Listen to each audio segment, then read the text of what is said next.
What's going on, arcade nerds? Before we get into the video, I just want to give a big thanks to Ralph Corman for his software know-how, and our testers and pole position record holders, Richie Knuckles and Matthew Carabinas. They've done a lot of testing on this to make sure that this is as accurate as freaking possible, and I greatly appreciate that. I also appreciate all the other testers that I've contacted, and every once in a while we'll get a software update. Hey, does that work for you? Give me some feedback and so on. There's been a lot of research and development that have gone into this board, and I just want to thank everyone that has helped. So anyways, a whole bunch of P4 positions were sold at Arcade Shop. And then a couple people were posting issues. They say, hey, I have the Matsushita monitor and it won't sync. And so I was kind of in a panic. So me and my wife drove all the way out to Pittsburgh. It's an hour and a half one way, hour and a half back, so we can pick up a Matsushita monitor. Well, I picked up a whole pole position cabinet. And said, oh my God, we have to test this on a Matsushita ASAP. And so then Kickman from Clove was sending me a Matsushita chassis because the chassis I got was very, very bad and rotten. So it needed to be rebuilt. And on top of that, I bought a couple more Matsushita chassis from someone else, which is in the mail right now. But anyways, it turns out I didn't have to build a Matsushita to test this after all this trouble. It turns out another buddy of mine, which is like 20 minutes, 15 minutes down the road, he says, hey, Jason, I have a pole position with a Matsushita. You want to test it on my machine? This is absolutely. So after an update, we now have a perfect synced picture on a Matsushita. So it was kind of interesting. The 07 custom chip, which generates the sync signal on the original pole position PCB, was kind of educated guesses on what we think should come out of it. So luckily someone shared their FPGA code on the internet, and Ralph was able to extrapolate information from that to make it correct. For example, like the amount of clock cycles for the horizontal frequency is 32, and so on. We had that dead on, but the vertical was a hair off. Also, the information from that custom chip that we got, the front and back port settings were off. So some people, the image was like a little to the right. And then other monitors, where the image was a little to the left. But we have a fix for that also, which I'll show you later in the video. So anyways, there was a couple more graphic glitches that were found and fixed. So early on, actually, this was an early on thing. Jeff Kinder, another friend of mine, he says, hey, I got this weird image. There's a moth flying. Get out of here. Anyways, so Jeff Kinder said, hey, I got this image. What's going on? And I thought that was kind of weird, and I could not reproduce it no matter how hard I tried. But do you get that image? You have to play pole position 2 over and over and over and over. It could be a half an hour, or it could be the first game. It was kind of random. So anyways, Ralph found the fix for that, and that is also in this update. There was another issue found where pole position 2 in the menu, if you save the rank, it's rank number C, it will not save when you leave the menu. So that was an easy fix on Ralph. That was just a typo in the code. And yeah, so everything, as far as I know, is now running 100%. All complaints have been addressed, and by the way, the update will be in the link in this description of this video. So I guess let me show you guys the menu. So as you can see, the image on my pole position is perfect, and it has been throughout this whole process. And so as people were coming in and saying, hey, my image is shifted this way, my image is shifted that way, what's going on? We didn't know what to do. So what we did is we got a whole bunch of different monitors. I don't know if you can see there's a monitor there, monitor there, monitor there, monitor there.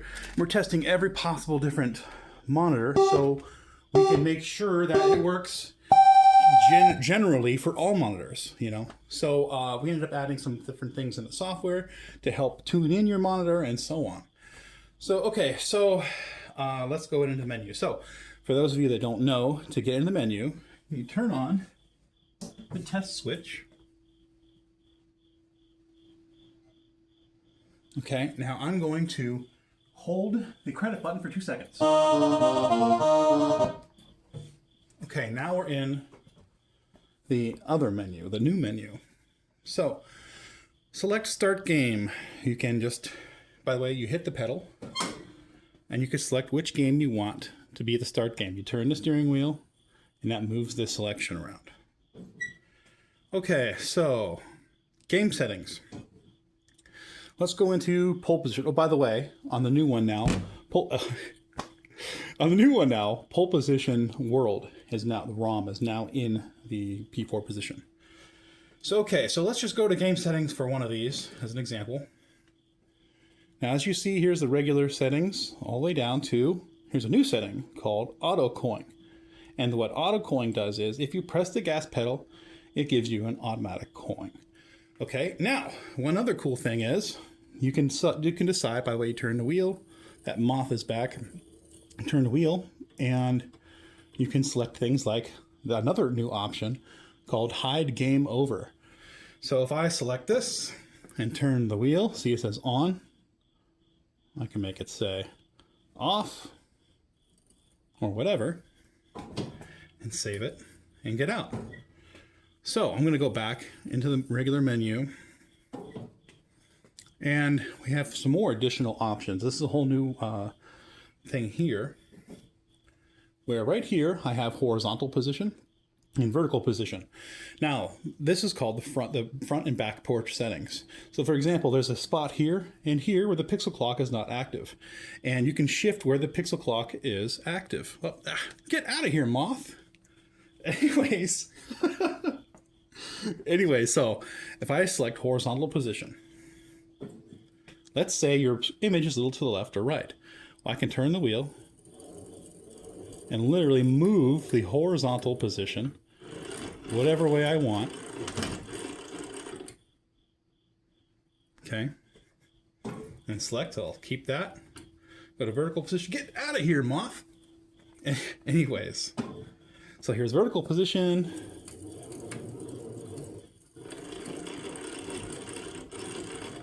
Okay, so let's put that back to about where it was.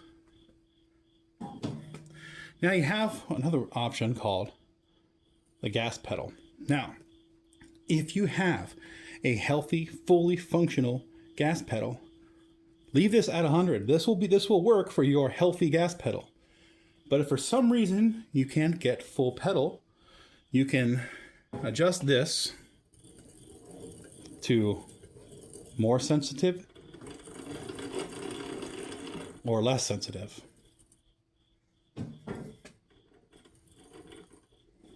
Oops, there we go. Back down.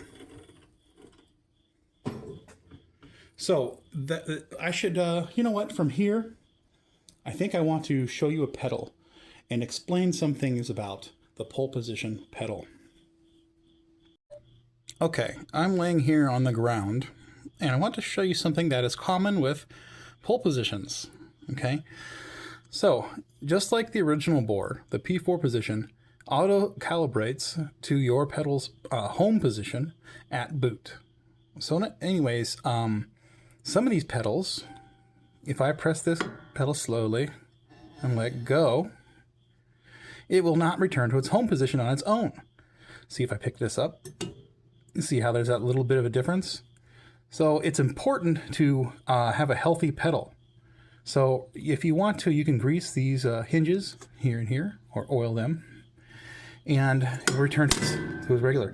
Now, anyway, so it's possible for this home position to shift during gameplay. Let's say you gently let off the pedal, or let's say you pop it open. That's a different home position. So anyways, if you have a creaky old pedal that sat in a warehouse forever, you might want to consider greasing up the hinges of the pedal itself. Another thing that you might want to consider is, let's say you get a pole position out of the warehouse that's been sitting there for 30 years. It's possible that the potentiometer inside is stuck, okay? And the first thing people do is they want to step on this pedal, right? Well, if the potentiometer doesn't free up right away, there's a cable that wraps around the shaft. You could stomp on this pedal and destroy or stretch the cable that goes inside this mechanism here. So anyways, that's about it.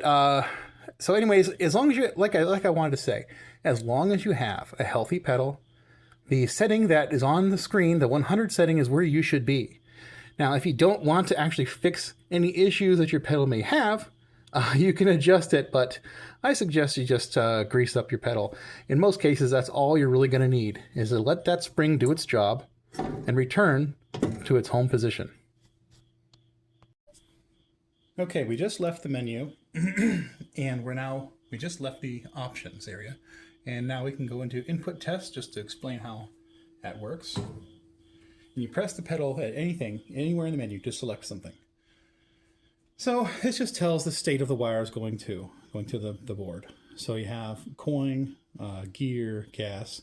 Yeah, I can move this value.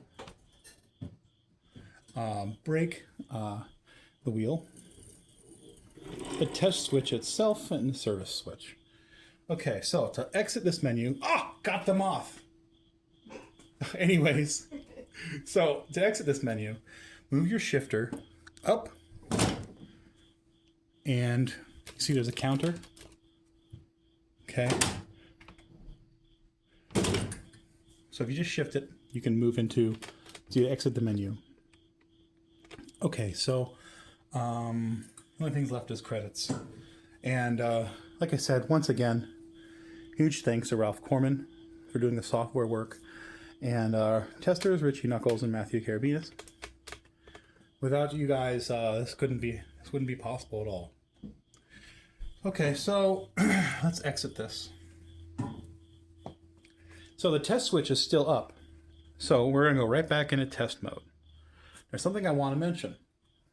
Your accelerator, as per the original pole position manual, your accelerator should be around 0 at rest and around 90 and maybe higher at fully pressed.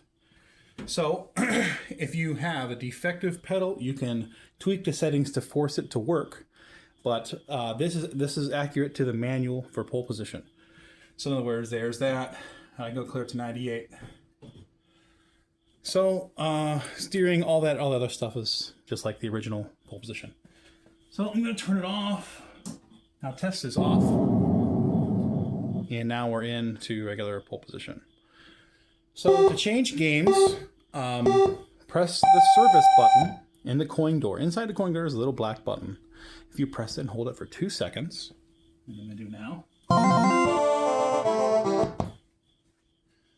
Now it's booting into pole position 2. Okay. And I'm going to press and hold it another 2 seconds. Now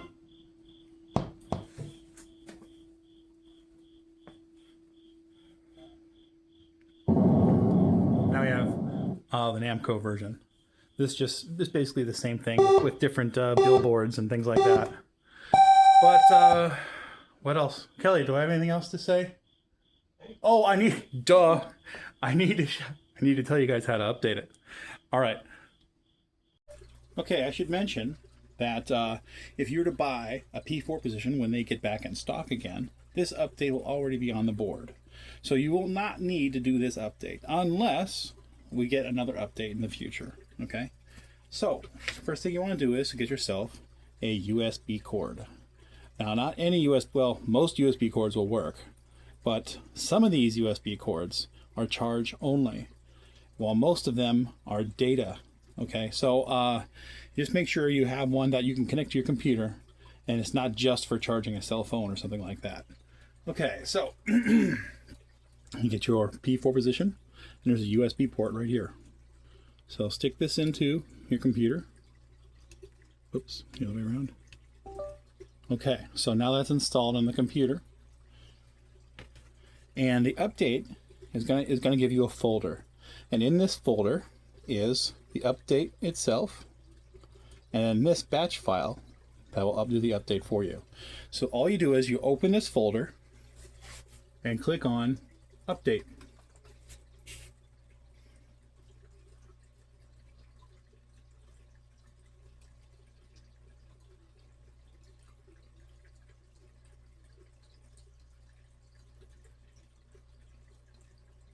Done. Now it's updated, and plug it back in your pole position. That's it. All right, guys. Thanks for watching. Let me know if you find any other issues, and we'll fix it. Have a good one, guys.